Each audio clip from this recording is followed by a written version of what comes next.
welcome back to another Division 2 build breakdown. And today we are focused on the SHD Exposed global event. SHD Exposed gives us a new way to kind of experience the game and, of course, make some builds that we wouldn't otherwise use. So before we get into the build, you might ask, what is SHD Exposed? Well, SHD Exposed is a global event where things kind of are switched up a bit. When agents are out of cover and we're kind of seen by the enemy, we gain something called exposure. When we have exposure, it increases incoming damage from the enemies that we're facing, so we get hit a lot harder, we will get down a lot quicker, and we actually do a little less damage to them than we normally would. So we need a hug cover. We need to make sure we're transferring that exposure to them, and the way we do that is through cover to cover moves or through melee. Now, being that we have to hug cover, and that's kind of the playstyle we have to go with, doing cover to cover moves, staying in cover, making sure we're not out in the open too much so we can survive, we went with Umbra. Now, with Umbra, we get 15% critical hit chance, we get a 30% reload speed, and then, of course, we get two talents sort of in one. The first is From the Shadows, which helps us build stacks for critical hit damage and RPM. And our stacks are used up once we get out of cover. We get that increased RPM and that increased critical hit damage.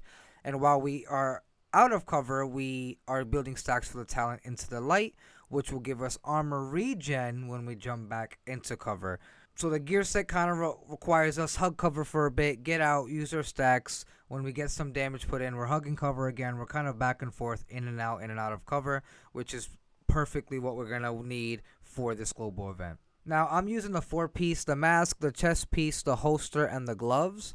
And with the chest piece, we get the extra talent for From the Shadows, which increases our stacks for From the Shadows. So we're getting higher RPM, or we're getting a little more critical hit damage while we are building those stacks in cover. Now, I figured since we're going to be hugging cover, doing cover-to-cover moves so we can transfer this exposure to people, I figured this is the perfect time to use our Ninja Bike Messenger knee pads. One, I don't have them proficient yet, so it kind of gave me an excuse to use them and make them proficient. And plus, the talent just works well with what we're doing, which is the talent Parkour. Performing a cover-to-cover or vaulting reloads our drawn weapon and grants us 25% bonus armor for 5 seconds. So when we're pushing up on an enemy, doing that cover-to-cover, transferring that exposure, we're getting some bonus armor in case we are getting focused while we're doing that move. But with all this, I still felt a bit squishy. I only had one blue core. I had everything else were red cores. And so I decided to go with the Liquid Engineer backpack. This one, as you can see, I have a blue core on it. I have some armor regen. And the brand set gives us another 1% armor regen. So it comes in a little clutch when we need to go into cover and use our armor regen stacks. We get a little more armor regen once we hit cover. It's pretty awesome, because the armor regen for Umbra itself is okay, so this gives us a bit of a boost. We kind of instantly get to full armor fairly quick, and this also comes with our talent Perfect Bloodsucker. Killing an enemy adds and refreshes a stack of 12% bonus armor for 10 seconds. Max stack is 10. It sounds like a lot, but because we are running mostly red cores, we're not getting as much bonus armor as you would expect. So it does help us with the survivability, because these enemies for SHD Exposed do shred. Now, as you can see here, I am running the good old St. Elmo's engine just for 2 reasons. I feel like it complements Umbra pretty well because we have it already in high RPM for an assault rifle with a high magazine, and this gun already has really high critical hit chance and critical hit damage. You get 20% on each. You get that weapon handling. It's just a beamer. So having those abilities for Umbra to increase our RPM, to increase our critical hit damage, this weapon just shreds using Umbra. So this was almost a must use. But I know some of you may not have the St. Elmo's engine, and I actually should have some gameplay playing, or at some point playing in this video for you, where you can see I am actually not using the St. Elmo's engine, but I'm instead using the F2000, which you can use the F2000, or I would say the Shield Splinterer. Both have a high RPM, both have a pretty healthy sized magazine, and I feel like it also works out well, and they should be pretty easy to get, especially the F2000. Run some countdown, focus on assault rifles, you should be able to get your hands on one of those fairly quickly. Now for my secondary, I'm using the apartment. I mostly equip this just to increase my proficiency, get it up there. I'm already at expertise 18, so it's kind of little things here and there I need to make proficient. But upon using this and combining it with Umbra, I realized this is actually a fairly good weapon.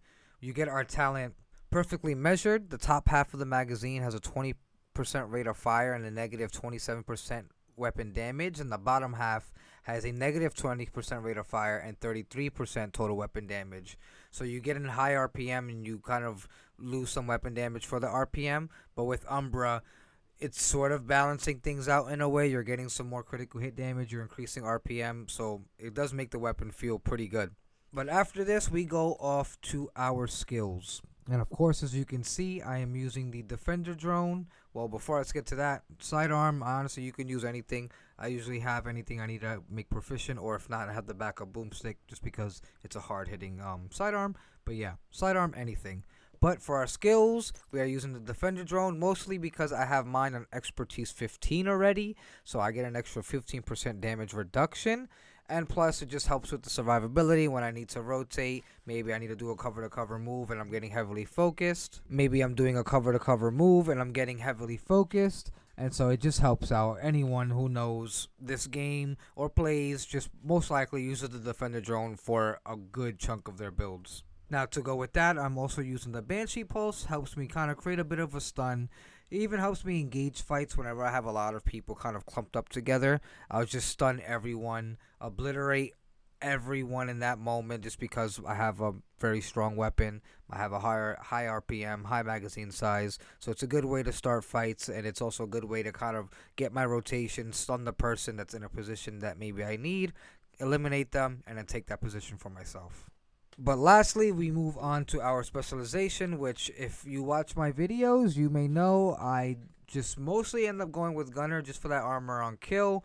Comes in pretty clutch a lot of the times, especially if I'm killing enemies quickly. Armor on kill, I never really have to focus on, oh my god, let me stop here and pop a med care or anything like that.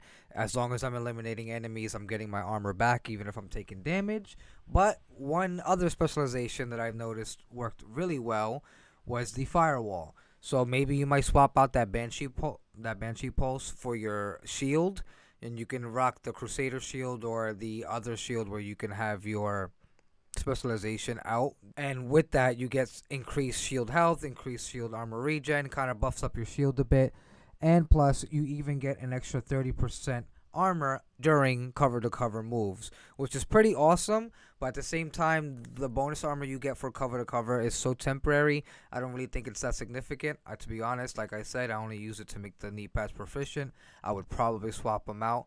But at the end of the day, if you're going to get a double crit and weapon damage knee pad, why not get a talent with it, unless you just really want some other maybe 12% critical hit damage included from a brand set. But that is the build. It's fairly simple, fairly easy. I don't think it's anything difficult to put together. Maybe unless you don't have the backpack or the knee pads. But it isn't too bad. Umbra, I noticed, works really well with SHD Exposed. Pretty awesome. But let me know what you guys are using for SHD Exposed. Comment down below. What builds are you using? Are you using a gear set? Are you running just an all high-end build? Let me know what you're using. Let me know if there's anything in this build you don't need, and maybe you would like to replace the St. Elmo's engine or the Ninja Bike knee pads with something. If you want to know my opinion on what to switch it with, just comment down below. Let me know. I'll leave you all with some gameplay, and until the next one, see you.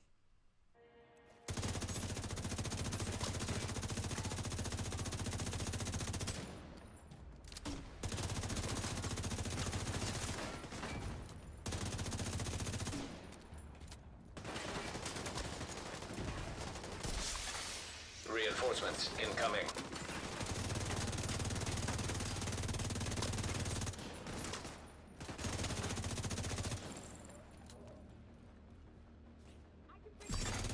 Charge compromised.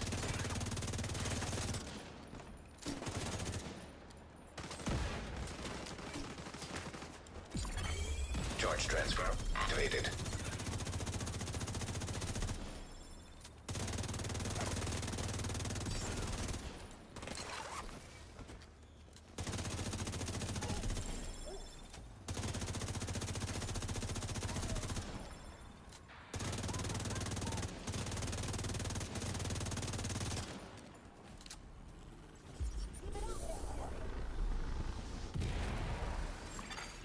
detected. Nearby location guarded by hostiles.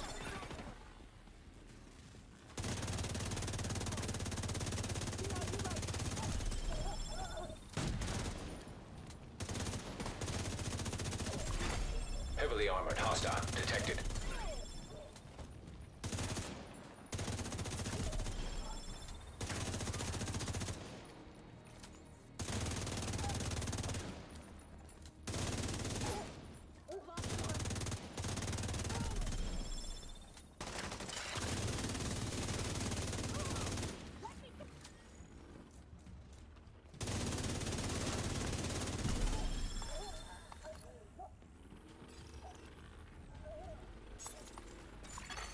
In charge exposed.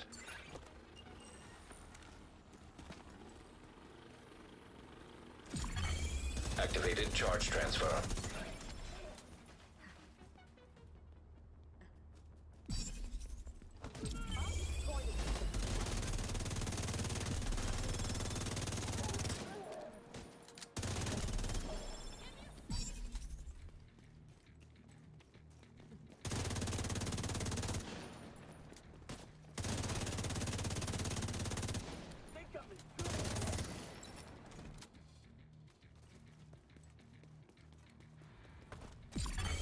Charge transfer initiated.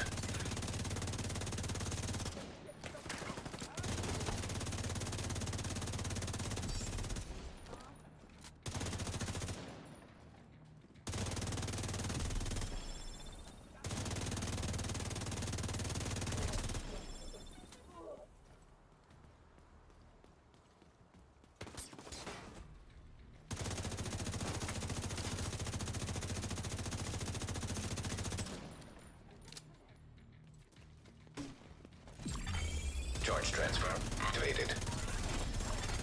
Heavily armored hostile detected.